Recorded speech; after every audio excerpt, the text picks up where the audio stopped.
Okay, hello everybody. Sorry that you can't see me, but I chose this perspective so that I can paint and I'm not covering what I'm painting actually. Okay, so welcome to lesson 8, it should be by now, yeah, lesson 8. And today I want to paint an Ophelia, and if you think of Ophelia, you may think of this famous painting here, John Everett Millais' painting from 1852, 30 million pound worth. But I'm not saying that we will paint right this picture, but I just want you to show what you could think if you think of Ophelia. So, of course, I think something different, and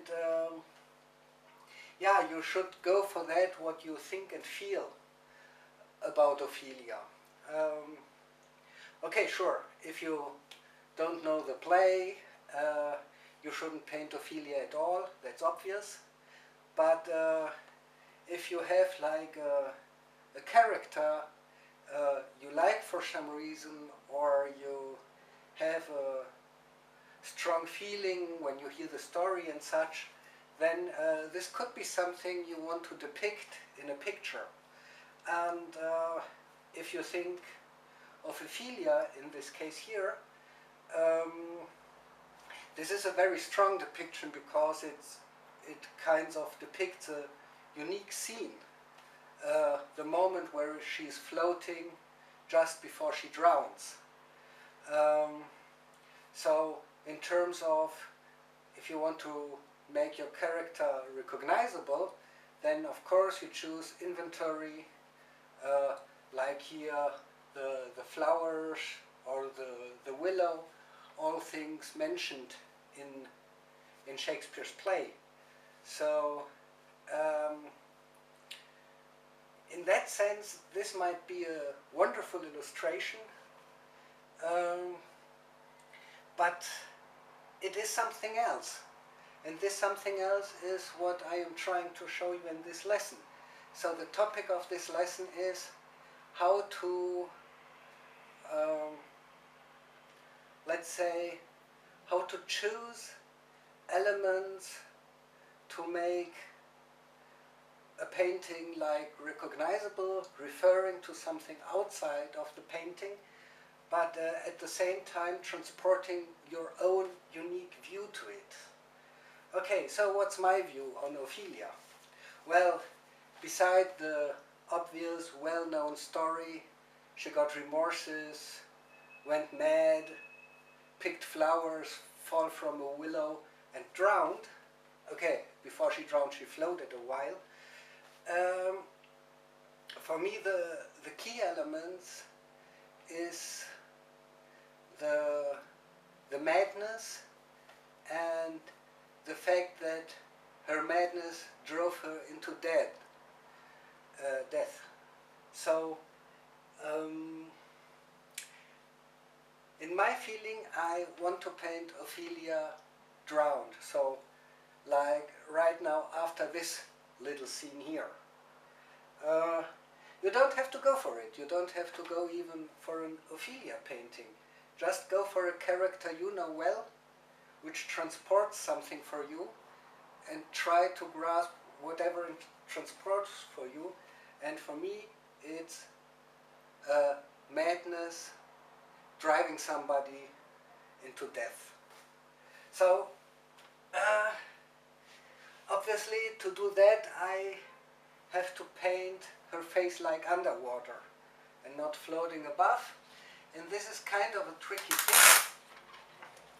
So I just scribbled the face and placed like different patches of reflection over it, just to try out how it could work to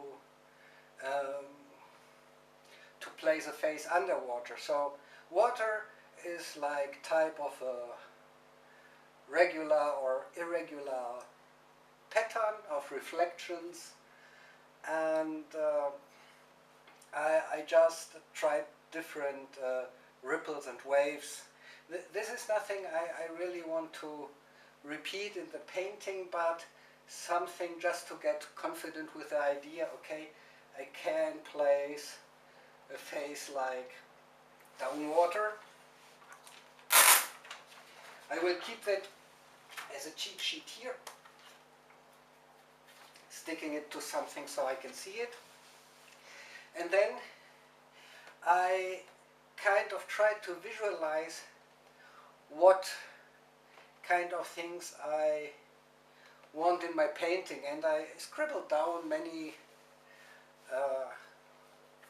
ideas, and at the end it pointed more or less towards something of this sort. So the idea here is you have made Ophelia looking into a mirror, and she sees herself drowned in that mirror. So I try to depict her madness as, let's say, like a moment of clairvoyance. Well, maybe it doesn't work, but it works for me, so something I just tried out. And so I had the element. I was also wondering if I'll do the willow or not. When I decided for the final composition, I think I won't paint the willow at all. Maybe I will put some little green reflections into the water ripples, but this completely at the end. We won't see that in the lesson here, just to remind a bit to that willow. But I will definitely go for the daisies, because the daisies for me have like something of pure innocence, and this is something Ophelia reminds me. Yeah. Okay, I really can't tell why, but I think if your intuition tells you to do something, then you should go for it. So I will use this also as a kind of a cheat sheet. I'll put it here, so I have it inside, and I already have prepared a canvas with a bit of coating. So you see the composition is a bit different. I wanted Ophelia to have like more presence in the painting, and the coating is like in lesson 4 with the eave, the green coating in the background. And what you can see, the main difference is, instead of putting the brush strokes this way, I put it a bit like waves, and there where I did it, I have already kind of a watery structure. Where I didn't, it doesn't remind too much to water. But this is anyway just coating to have something to start with, and I will add a couple of layers. So actually, even if you have just a uniform coating, you will see how to add structure. And then the empty space here, I'm thinking of kind of putting the mirror frame here and Ophelia here, looking into the mirror, seeing herself drowned. But this part we won't complete today either, so I will focus completely on the face below water. You know now a bit why, and I kind of try to get every decision I do here from like the idea or the intuition I have about it. So like things, how old or how young Ophelia looks, this is nothing I take from the play, but I take it from the internal image I have of it, right? So just let's start, otherwise we won't get anywhere. So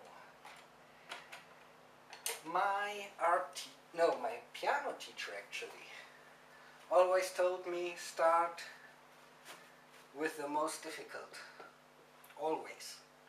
Something I like to do not only when playing the piano, but also when painting. So what is here the most difficult thing? I think it's the borders between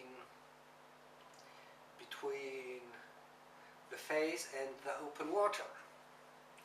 Because you see that in my coating already, water is not alone kind of patches of reflection, but it also like transform the underlying forms.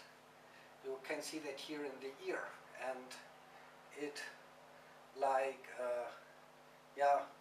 transforms the form in a way difficult to describe. It's more a rhythm and less like something fixed. And yeah,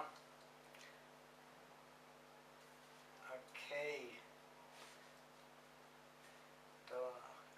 I'm trying not to make it too theoretical. I'm just starting. So the trickiest part, I think, here is like the areas between open water and face. So I kind of start with a mixture of brown and white to make like a broken white. Normally we would use something pinkish for skin, but in this case the face is already dead, and even before being completely dead you will get blue lips and such, so I think it kind of shouldn't be pink.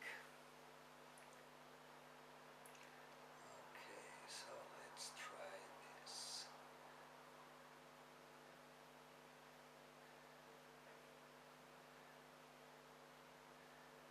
Okay, so I'm doing here like a patch of more transparent water, so where you look straighter into what it is below, and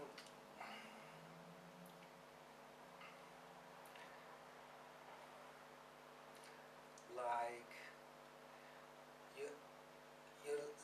you need like very soft edges. You can think of it like this kind of a ripple here.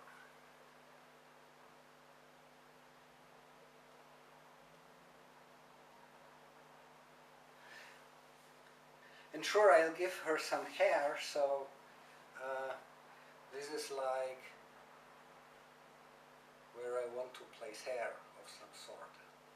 It could be also directly the ground if she didn't have hair, but obviously she has. At least my Ophelia has.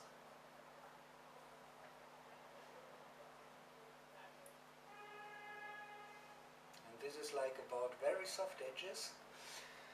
And also think that the deeper in the water something is, the more transformed it is, while the things closer to the surface are less transformed.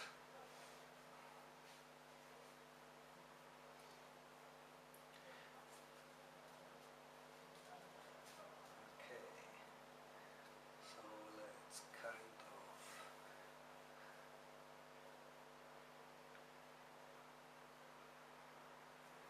do this light and transparently.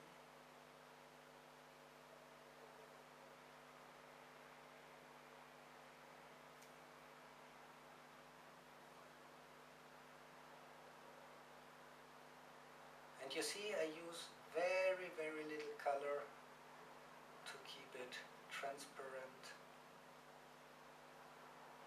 it's easier to add more color later.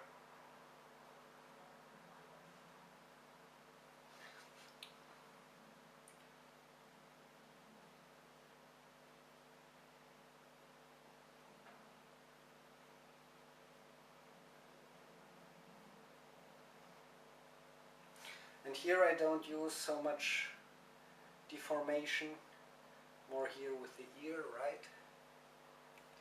And I'm also going to paint her with open eyes, because I can't imagine that you keep your eyes, that you close your eyes when you drown.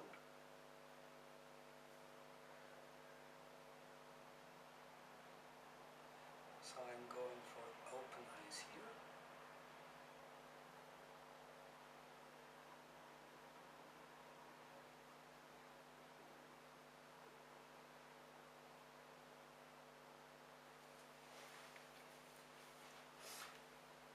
And I'm also going for shadow and light. So you may think of it as realism, but it's got a bit too grayish on it, brown.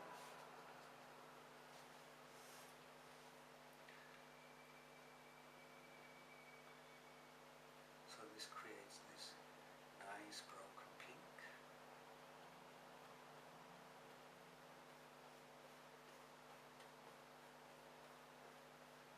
And we apply it very, very softly, so that we also can place later like more layers.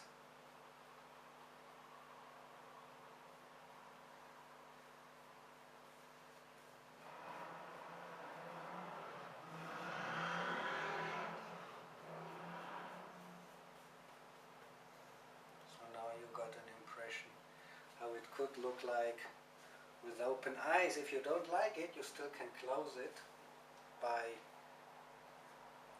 putting skin above the eyes and then just put here a bit darker, but I think I'm really going for open eyes.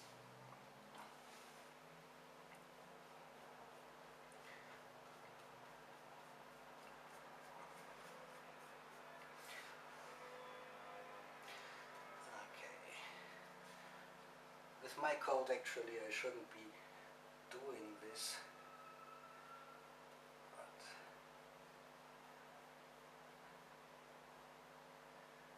when, if not now?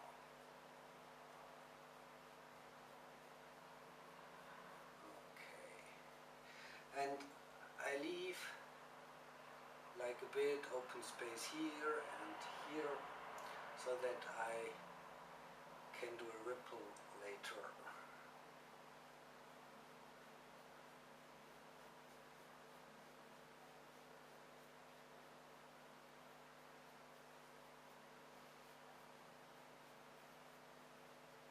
But even if you don't, you still can correct it afterwards.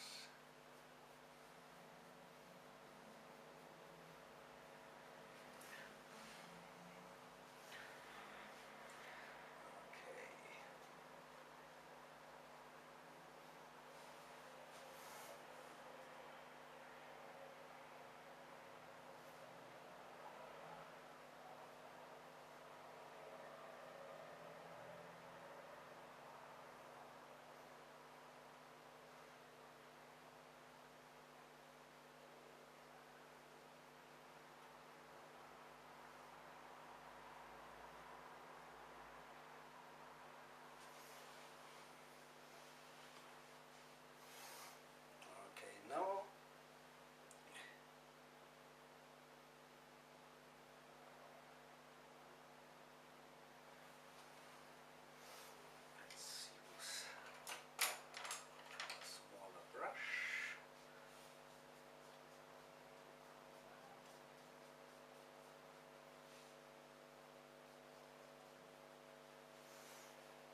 You see, at this stage you still haven't entirely decided if the eyes should be opened or closed. Could be closed eyes too. But now I'll paint the eyes, and it is kind of tricky to paint like dead eyes.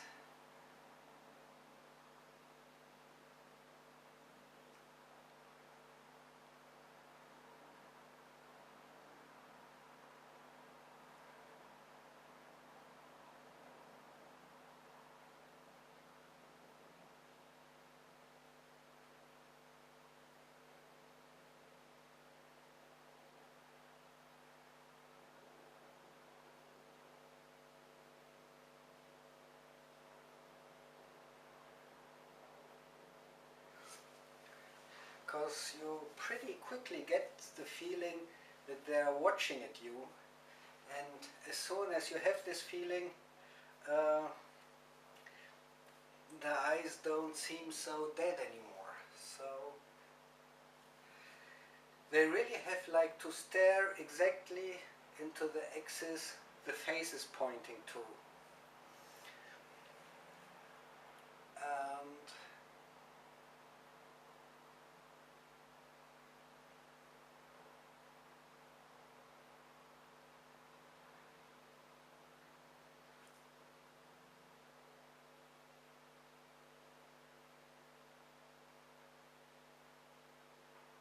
You must avoid the impression that they are looking at you.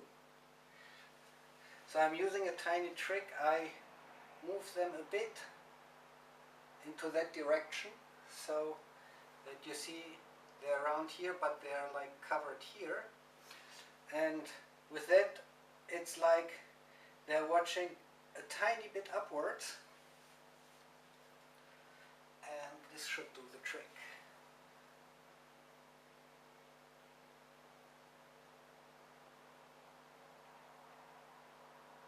And then I'm kind of doing like biggish pupils,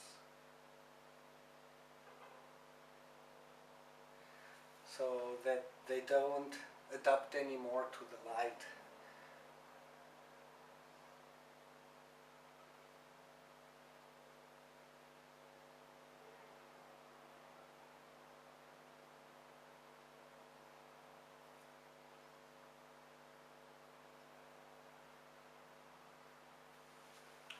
Like this. Okay, this should look kind of deadish. Then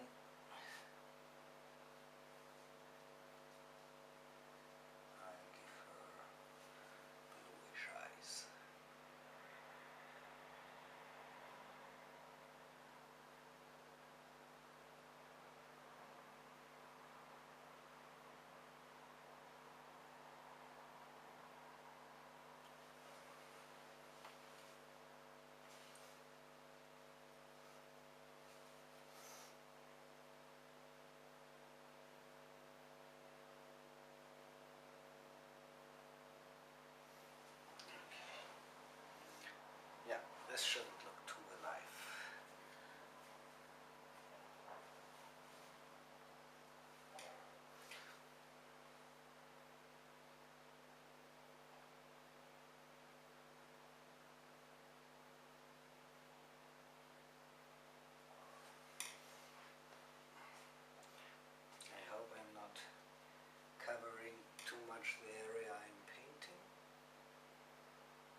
color of the skin doesn't look too alive, right?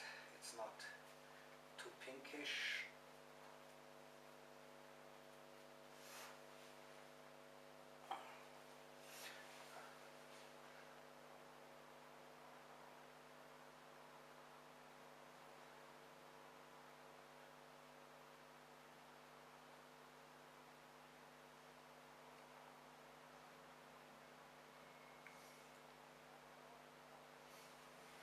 Does this work?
Okay, so this is basically nothing too new, and actually just a preparation for painting water, because we should keep both in mind.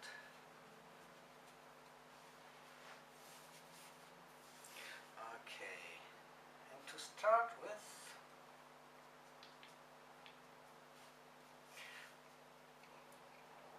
I'm taking and mixing white and blue to a very light bluish tone, like the heaven, and I'm trying like to find some rhythm in what I have already painted.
And you really shouldn't think about the complex geometry of water, but more as kind of a rhythm to it. Starting to get warm. And to approach to it in small steps.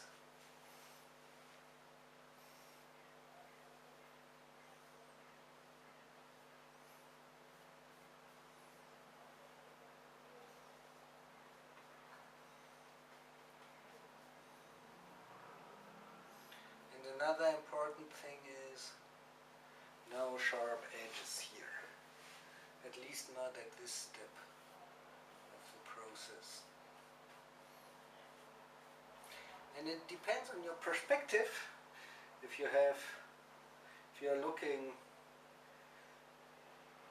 at water, normally the rhythm gets smaller the further the water goes to the horizon, but we are looking pretty much on top of it, so the rhythm doesn't vary too much.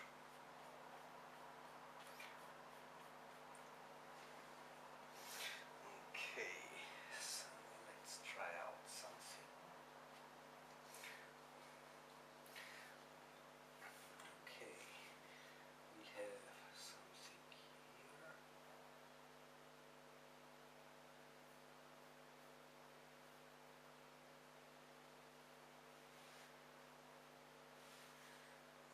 This should go then like here.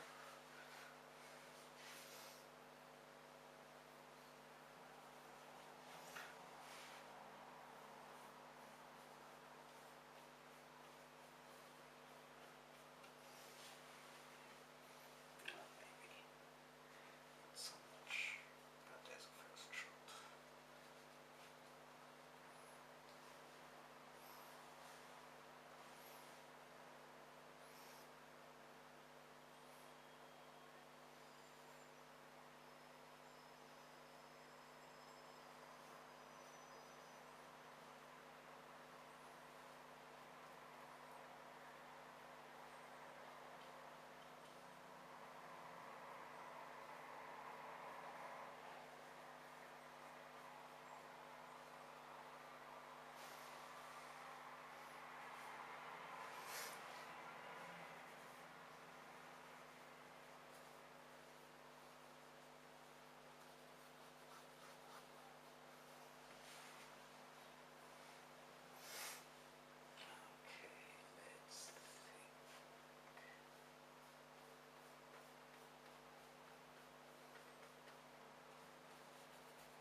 And try to vary colors at this stage.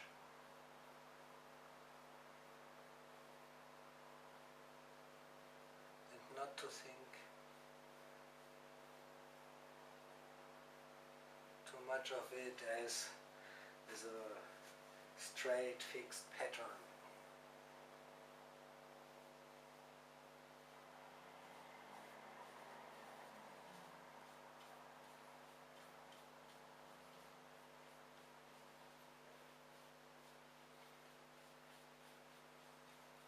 Keep it transparent so that whatever is below still shines through.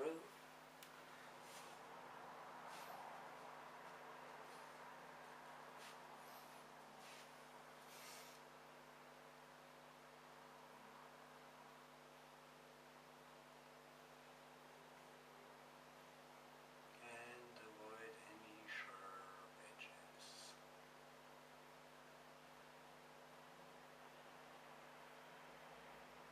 Keep it very, very soft.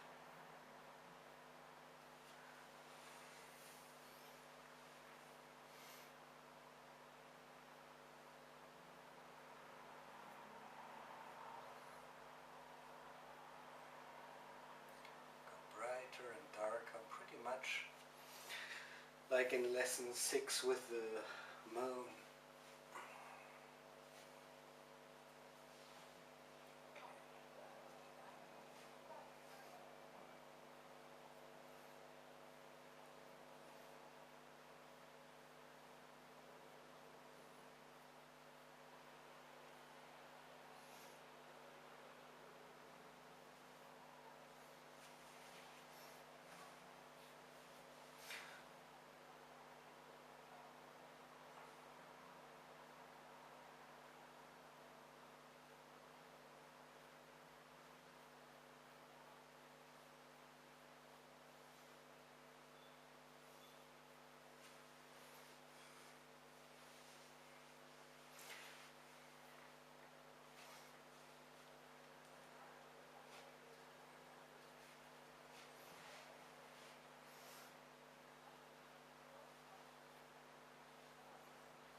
Try to think of the ripples more as a rhythm, of course with different sizes, but like with a pulse they share. I don't know if I'm saying it right.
Within these patterns we can like put reflecting edges. Okay. I'll take the smallest brush I have.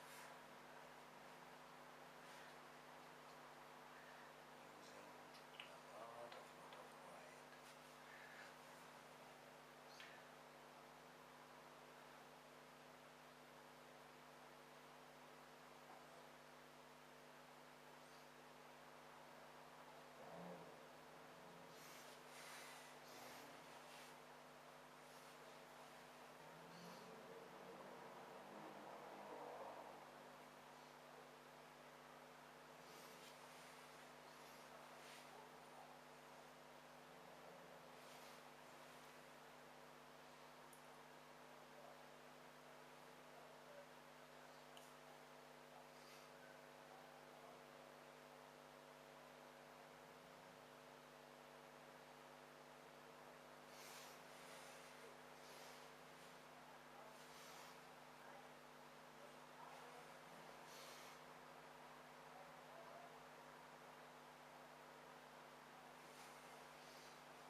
time I'm trying to like paint face and water at the same time. I know it's not really something one can do, but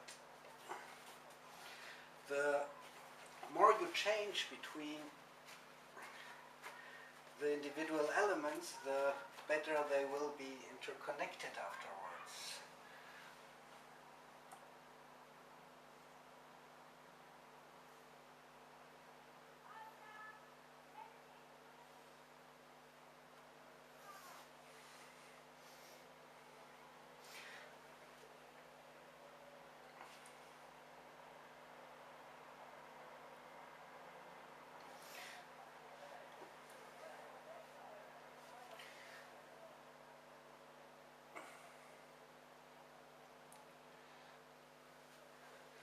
So I'm adding now darker blues between the brighter blues.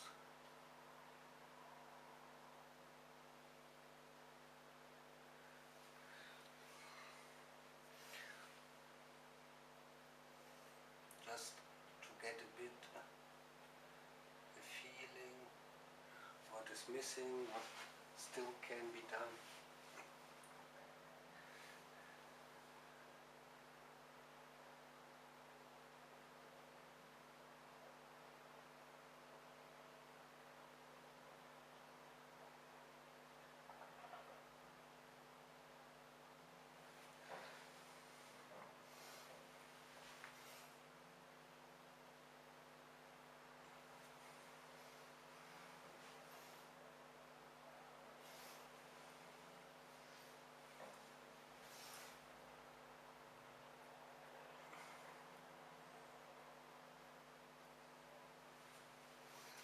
Okay, maybe makes more sense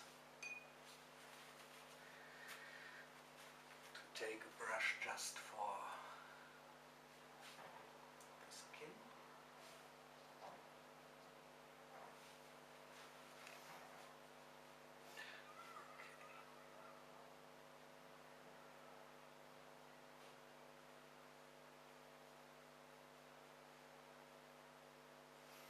So it doesn't get too blue.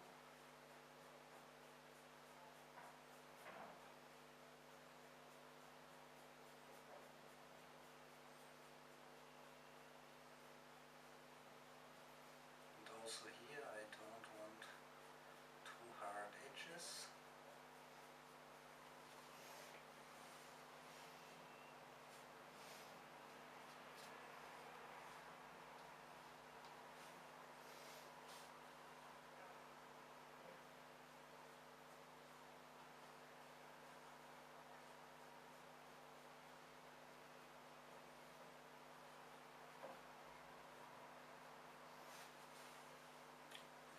This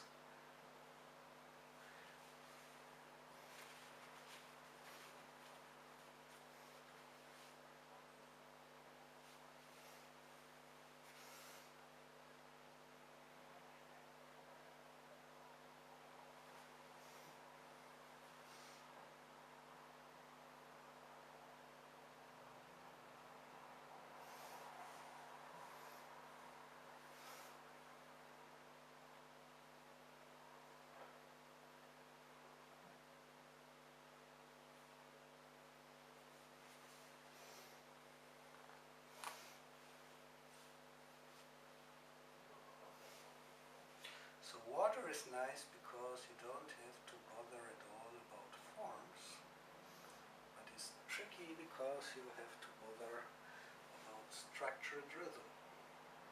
So I'm not sure if this is really easier or tougher.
it looks like a bit of air, yes, a bit of wind, right?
I should go for something darker. I think I'll use a different brush for it. No, sorry.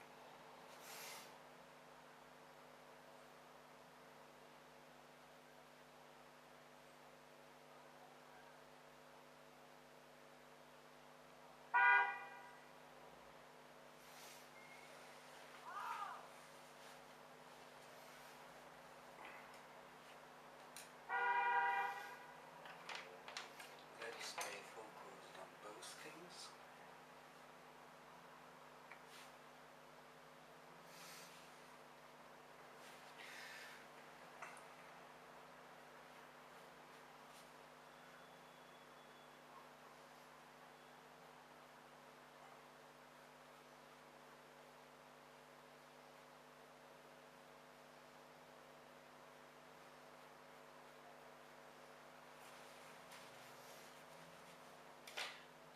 This is something you can do too. Brush without any color is good to smoothen color you have put on your canvas, like this, so to make edges softer.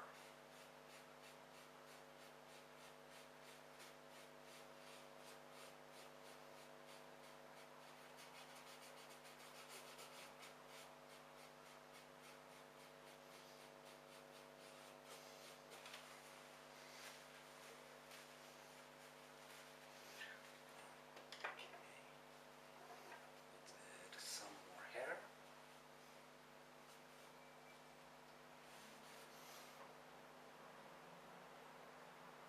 Or at least a coating for her hair. Later you still can add like structure, but at the moment I just want like showing you where it could be.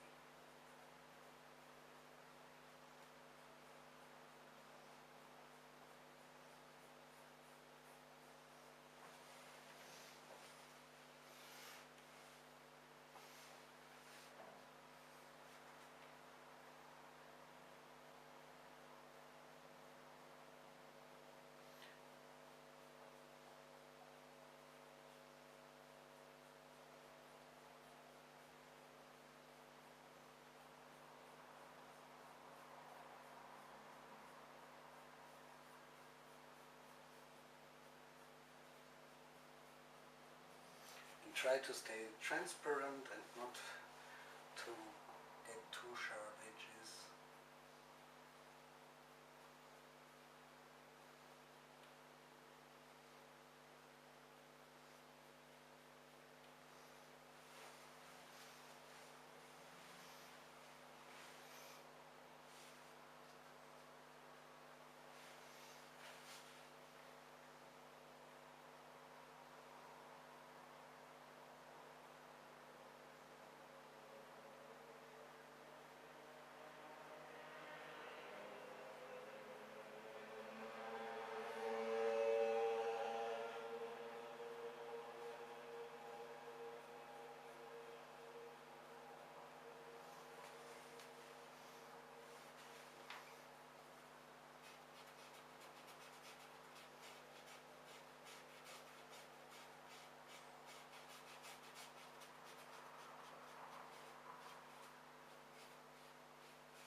to add a bit more after it dries.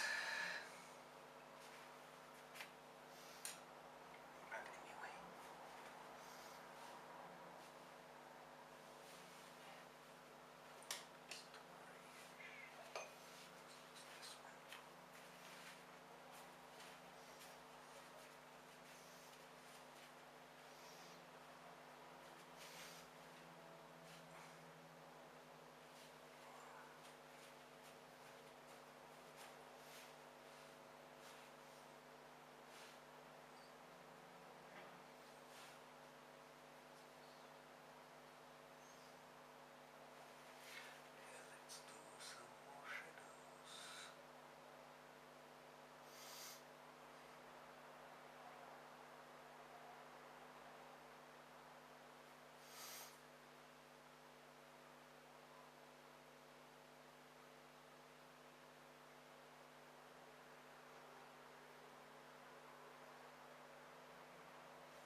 I think I will leave this as a bright reflecting pitch.